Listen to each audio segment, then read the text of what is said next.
Ասորիներ, էթնիկ խումբ Միջին Արևելքում, մայրենի լեզուն համարվում է ասորերենը,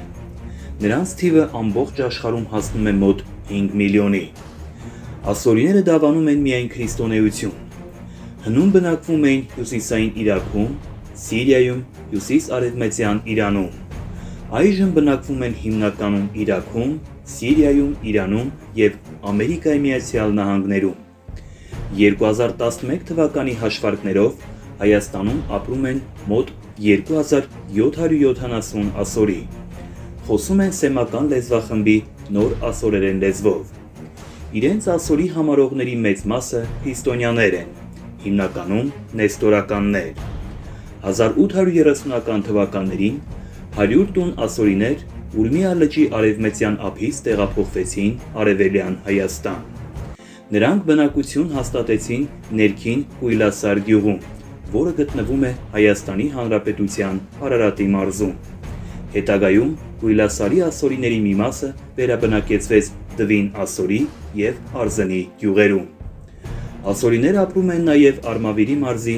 Մեծ Շահրիար գյուղում։ Ասորիների վերջին արտագաղթը տեղի ունեցավ առաջին համաշխարհային պատերազմի տարիներին։ Նրանք հաստատվեցին Թիֆլիսում, Մոսկվայում, Պետրոգրադում և այլ քաղաքներում։ Երևանում և Թբիլիսիում կան ասորի մտավորականներ, գիտնականներ, ինժեներներ, բժիշկներ, ուսուցիչներ և այլն։ Ասորիներ են խորհրդային գեներալներ Թամրազովը, Սարգիսովը, սովետական միության հերոսներ Սարխոշևը և Դավիդովը։ Ժամանակակից ասորիները հին ասորիների անմիջական սերունդներն են։ 19-րդ դարի վերջից ասորիների մի հատվածի մոտ հիմնականում Արևելքի եկեղեցու հետևորդների արտասահմանյան միսիոներների անուղղակի ազդեցությամբ ծնունդ առավ և արմատավորվեց հին ասորեստանցիների շարավիղներ լինելու գաղափարը։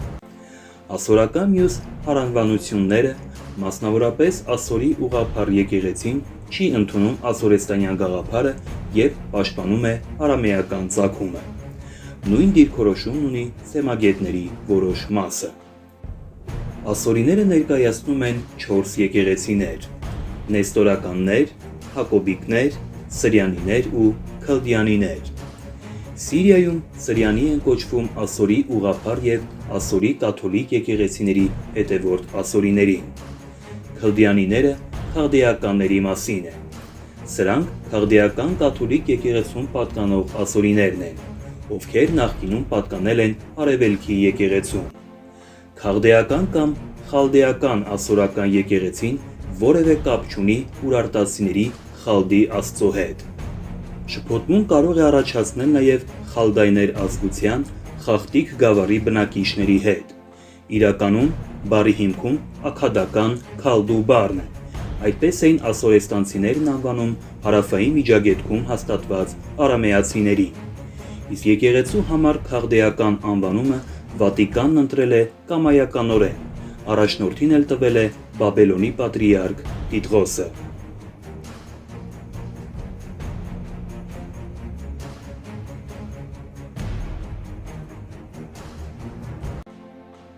Խա Բնիսան, որը ասորերենից թարգմանաբար նշանակում է ասորիների նոր տարի։ Տոնական արարողություն, որն ամեն տարի ապրիլի 1-ին նշում են ասորիները։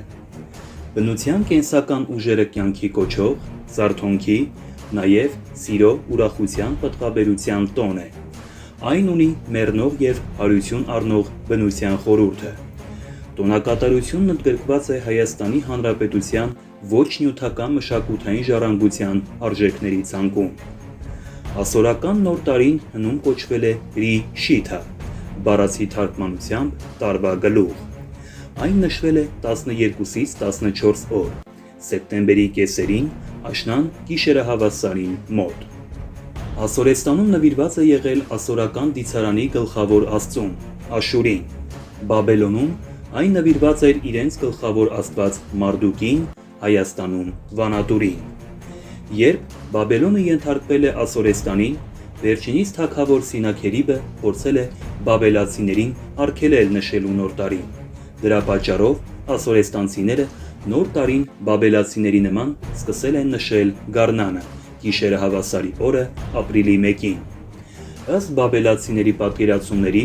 այդ ժամանակ Մարդուկը լցվում է կենսական, ստեղծագործ ուժերով և նրա իշխանությամբ աստվածները հաղթում են մահվան և ավերումի ուժին։ Տոնի բոլոր օրերը համարվել են սրբազան։ Այդ օրերին արգելվել է աշխատել, դատաստան տեսնել, բաժել երեխաներին և ստրուկներին։ Ըստ սրբազան գրքերից մեկի, այդ օրերին համաշխարհային կարգը գլխիվայր շրջվել է, և ստրուկը դարձել է տեր։ Առաջին 4 օրերը նվիրվել են մշակույթին։ Խաղացվել են դրամաներ, միստերիաներ, հրապարակներում, տաճարներում ընթերցվել են պոեմներ, բանաստեղծություններ, պատմվել առասպելներ և լեգենդներ։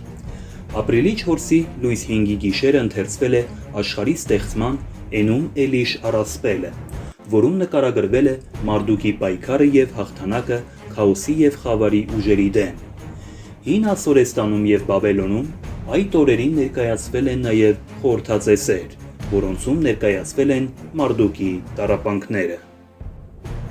Նոր տարվա տոնի 5-րդ օրը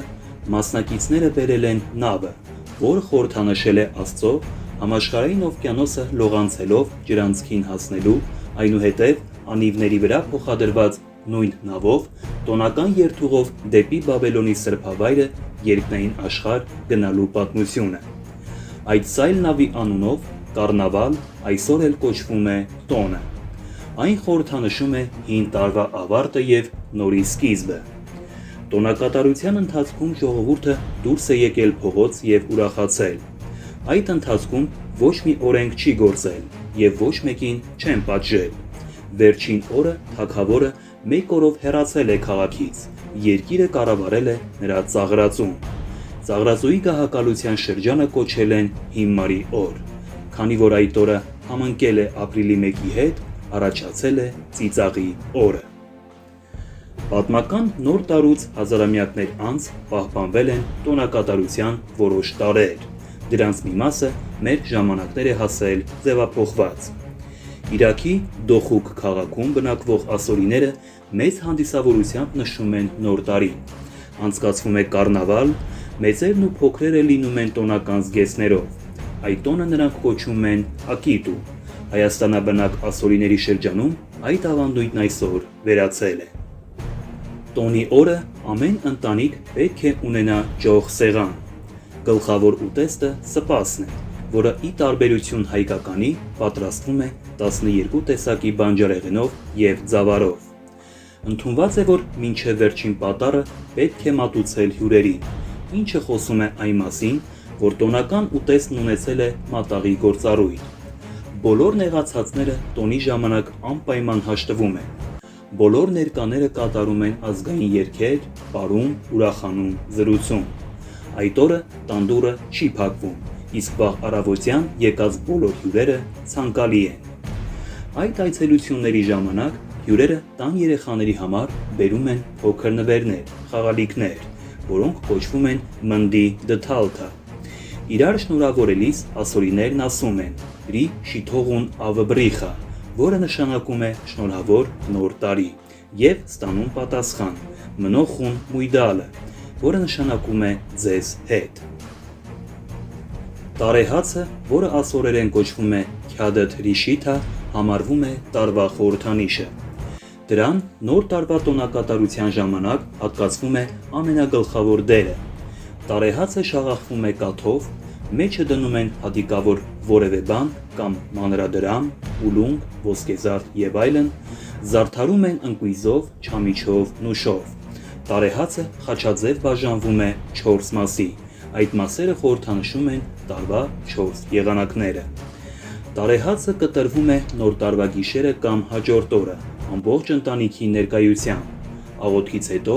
այն կտրվում է ըստ ընտանիքի անդամների թվի։ Ով գտնում է թաքցրած նշանը, նա համարվում է տարվա երջանիկը։ Նոր տարվա բաղկացուցիչներից է Շեյխանապարը, որին մասնակցում են բոլոր հավաքվածները։ Այն կարող է տևել մինչև 2 ժամ։ Այժմ Երևանում և Հայաստանի գյուղերում ապրող ասորիները ապրիլի 1-ին հավաքվում են ամբողջ համայնքով և նշում վերածնված նոր տարին։ Նրանք բազմաթիվ հյուրեր են ունենում նաև այլազգիների շրջանից։ 2009 թվականի ապրիլի 1-ին Հայաստանի ասորիներն իրենց օրացույցով նշել են 6760 թվականը։ Ապրիլի 1-ին հայաստանաբնակ ոչ բոլոր ասորիներն են կարողանում ամբողջ ծավալով նշել նոր տարին, քանի որ այդ օրը որպես կանոն լինում է աշխատանքային։